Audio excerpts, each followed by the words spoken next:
রামুতে অত্যন্ত ভাবগাম্ভীর্য ও উৎসব মুখর পরিবেশে শ্রী শ্রী জগন্নাথ দেবের শুভ রথযাত্রা উৎসব উদযাপিত হয়েছে। 16ই জুলাই বৃহস্পতিবার রামু চৌমুহনী সার্বজনীন কেন্দ্রীয় কালী মন্দির থেকে শ্রী শ্রী রামকুট তীর্থধাম প্রাঙ্গণ পর্যন্ত এই বর্ণাঢ্য রথযাত্রা অনুষ্ঠিত হয়।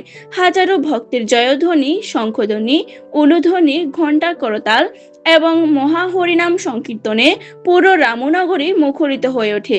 রামু চৌমুহনী সর্বজনীন কেন্দ্রীয় কালী মন্দির হইতে শ্রী শ্রী রামকুট তীর্থধাম প্রাঙ্গণে আয়োজিত শ্রী শ্রী জগন্নাথ দেবের শুভরথ যাত্রা যৌথ উদ্যোগে দিনব্যাপী পূজা অর্চনা, ধর্মসভা, মহাহরিনাম সংকীর্তন, ভজন কীর্তন, সাংস্কৃতিক অনুষ্ঠান এবং মহাপ্রসাদ বিতরণের মধ্য দিয়ে মহোৎসব পালিত হয়।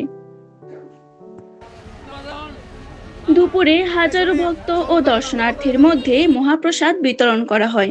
ধর্ম, বর্ণ ও সামাজিক পরিচয়ের ভেদাভেদ ভুলে সবাই একই সারিতে বসে প্রসাদ গ্রহণ করেন। উপস্থিত ভক্তরা বলেন, রথযাত্রার অন্যতম শিক্ষা হলো ভগবানের কাছে সবাই সমান। রামু শ্রী শ্রী জগন্নাথ দেবের রথযাত্রা উদযাপন পরিষদ কমিটি শান্তিপূর্ণভাবে এই ধর্মীয় আয়োজন সফলভাবে সম্পন্ন করেন। এতে রামু সহ আশপাশের বিভিন্ন এলাকা থেকে হাজারো ভক্ত ও দর্শনার্থী অংশ নেন।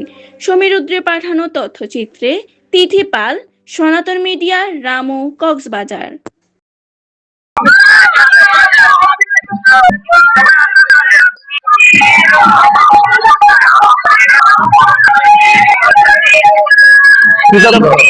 যারা আমাদেরকে অর্থনৈতিক থেকে আরম্ভ করে সাহিত্য সহযোগিতা করে এবং যে সাহিত্য করেছে, আজ এই তার সার্থকতা। কারণ আমাদের একক দ্বারা তা সম্ভব হয়নি, সবার সাহায্য সহযোগিতা হয়েছে, বিদায় আমরা এতটুকু আসতে পেরেছি। এবং সবার মঙ্গল হোক। এবং আগামী এবং 24শে জুলাই এবং এই শ্রাবণ আবার গমনিত করবে তার পুনরায় স্থানে সে কেন্দ্রীয় কালী মন্দিরে। এখানে যতদিন থাকবে মাসির বাড়িতে এবং ওনার জন্য ভোগ আরতি থেকে আরম্ভ করে সব রথযাত্রা শুরু করেছি। এই রথযাত্রায় আমি প্রথমে বিভিন্ন সনাতন ধর্মাবলম্বী সহ বিভিন্ন সম্প্রদায়ের লোকজনদের জানাচ্ছি, যাবে আপনাদের সবাইকে আমন্ত্রণ জানাচ্ছি। সেই রীতিরত আপনারা আসবেন এবং আমাদের সহযোগিতা করবেন।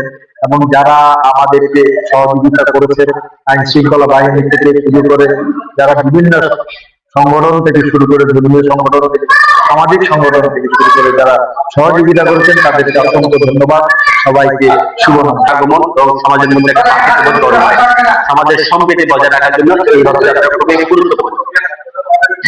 এই উপলক্ষে আমরা আন্তর্জাতিকভাবে রথযাত্রা সামাজিক ভ্রাতৃত্ব বজায় রাখার জন্য উদ্যোগ করে আসতেছি।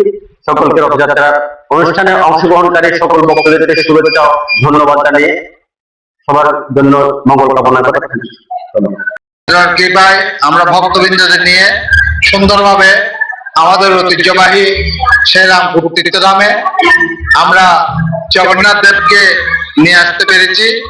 সেজন্য ভগবান জগন্নাথ, বলদেব, সুভদ্রার প্রতি আমি কৃতজ্ঞতা প্রকাশ করছি, শুভ প্রণাম জানাচ্ছি। এবং সাথে সাথে ভক্তবৃন্দের এত আয়োজন, নিজের যে আনন্দ, এটা আমি বলে বোঝাতে পারবো না, যে এতগুলো